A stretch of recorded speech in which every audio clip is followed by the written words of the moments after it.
नमस्कार दोस्तों, आज की इस टीचिंग वीडियो के अंदर मैं आप लोगों को पूरा का पूरा ट्रेडिंग अकाउंट का एक एक चीज समझाने वाला हूं डिटेल के अंदर। एक एक चीज ट्रेडिंग अकाउंट की डिटेल के अंदर, यानी कि ये वीडियो जब आप पूरा देख लेंगे तो उसके बाद में आपको समझ में आ जाएगा ट्रेडिंग अकाउंट के hidden facts, hidden features, tips and tricks, सब कुछ समझ में आ जाएगा।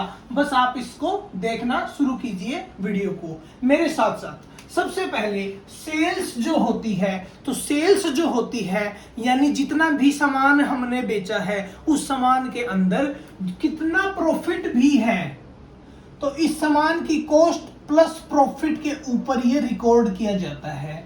तो प्रॉफिट हमारे पास कितना है? 60,000। तो 60,000 हमारे पास प्रॉफिट है, तो जो सामान बेचा है उसकी कॉस्ट क्या रही होगी? 40,000।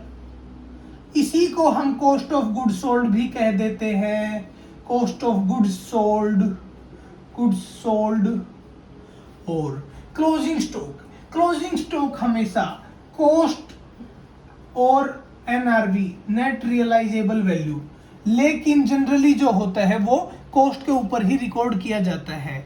वरना अगर हम अकाउंटिंग स्टैंडर्ड्स की अगर भी बात कर ले तो हम फिर नेट रियलाइजेबल वैल्यू को भी कंसीडर करते हैं क्लोजिंग स्टॉक को बुक्स के अंदर रिकॉर्ड करने के लिए। जो नेट रियलाइजेबल वैल्यू होती है दोस्तों, तो वो वैल्यू होती है जिसका मार्केट में किसी प्रोडक्ट का, मार्केट में किसी प्रोडक्ट की जो प्राइस होती है, रियलाइजेबल प्राइस होती है, जितने में वो सामान रियलाइज यानी सेल किया जा सकता है ओपन मार्केट में। उसके बाद ओपनिंग स्टॉक जो है वो तो पिछले साल जो क्लोजिंग स्टॉक था वही ओपनिंग स्टॉक भी है, जो सास थी वही बहू है।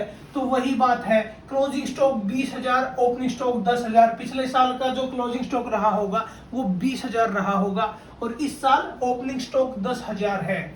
ठीक है, मैंने शायद आपको जल्दी जल्दी में कुछ बोल दिया है।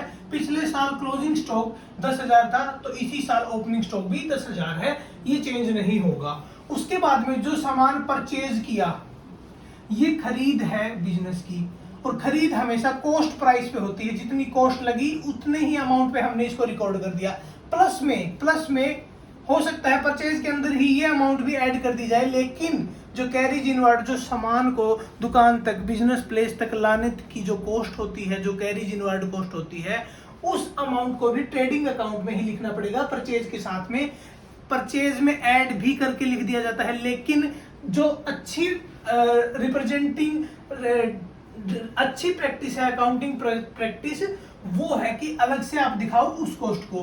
प्लस में ये भी डायरेक्ट एक्सपेंस है आपका, यानी सीधा हमारे सेल से रिलेटेड है, सीधा हमारी कॉस्ट से रिलेटेड है, ये हमारा डायरेक्ट एक्सपेंस है। फिर प्रॉफिट आपको पता लग ही गया, प्रॉफिट सेल्स में से जो सामान हमने प्रॉफिट पे जो अमाउंट बेची है वो अमाउंट हमारी प्रॉफिट है।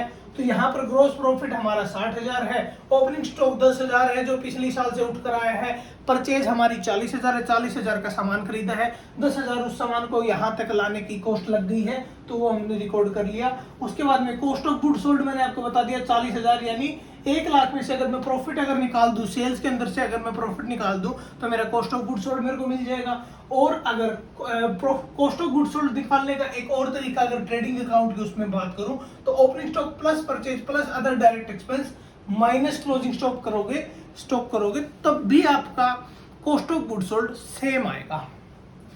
तो ये थी ट्रेडिंग अकाउंट की कुछ रोचक बातें जो आपको शायद अच्छी लगी होंगी, और अगर अच्छी लगी है तो आप इस वीडियो को लाइक और चैनल को सब्सक्राइब जरूर कर देना मेरे दोस्तों।